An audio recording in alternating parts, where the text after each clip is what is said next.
En temps de crise sanitaire, quand, la confusion et la cacophonie s'emparent des adultes, quel impact sur, l'enfance, sur les enfants, sur leur développement? Alors je crois qu'il y a un peu 2 manières de penser cette, question complexe. Et soit on est un parent, hyper, sûr de ses fondamentaux, et on pense que vraiment en dehors de ces fondamentaux qu'on a, en soi inscrits de façon, très profonde, vraiment tous les autres sont des rigolos et qui ne savent pas de quoi ils parlent. Et à ce moment-là, l'enfant est habitué à avoir, des parents vraiment sûrs d'eux, et évidemment, ils ne vont à la manif que concerne le point fondamental qui réunit ses parents.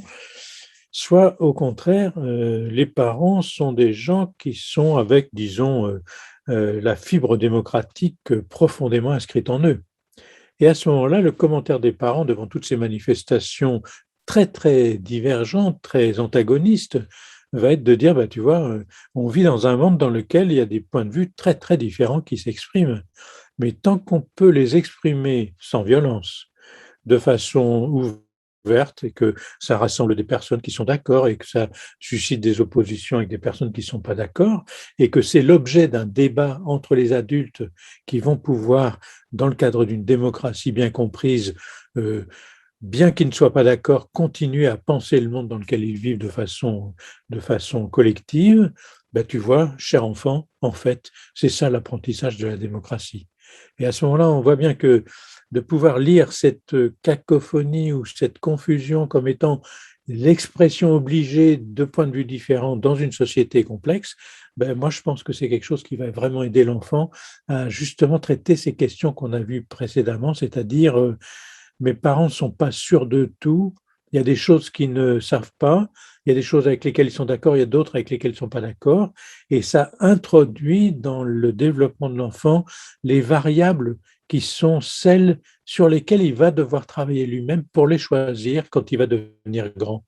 Et je crois que c'est très important qu'un enfant ne soit pas dans un monde, qu'on pourrait appeler entre guillemets «une secte», un monde dans lequel tout est déjà préétabli et il n'a qu'à suivre les consignes. Mais qu'on est dans un monde où bien sûr il y a des choses sur lesquelles on est avec des certitudes, mais qu'il y a aussi beaucoup de choses sur lesquelles on est avec des incertitudes, et qu'on attend de l'enfant qu'il choisisse parmi ces incertitudes celle qu'il va pouvoir éventuellement transformer en certitude pour lui quand il sera grand. Et on voit bien que cet apprentissage très difficile, cet apprentissage de la démocratie, et que le monde aujourd'hui est peut-être en train de pouvoir, quitter un peu cette polyphonie générale pour essayer de rentrer dans quelque chose qui serait peut-être, en fait, comme le dit une historienne de la psychanalyse en France, Elisabeth Roudinesco: «Chacun soi-même comme un roi». C'est-à-dire un monde dans lequel je commande, mais enfin tous les autres, sont pas du tout à mon niveau, hein, et je suis le roi de moi-même. C'est une autre manière de formuler: «Je suis auto-entrepreneur de moi-même», et je pense que c'est pas du tout aider les enfants que de leur proposer un monde de cet ordre-là. Je crois qu'au contraire, c'est un monde, polyphonique, un monde avec beaucoup d'hétérogénéité, un monde avec beaucoup de choses différentes, mais à la condition fondamentale que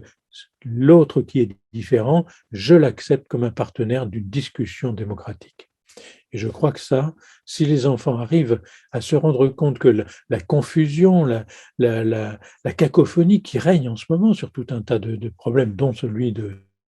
des consignes à suivre pour le virus, ben, je crois que ça va l'aider aussi à se rendre compte que, bien sûr, il est dans un monde dans lequel il y a beaucoup d'incertitudes, mais en fait, qu'on m'attende quand je vais être grand, parce que moi, je vais essayer de travailler pour qu'il y ait moins d'incertitudes. Et là, je pense que le petit enfant chercheur a vraiment du travail devant lui, mais à la condition qu'il ne soit jamais tout seul pour l'accomplir.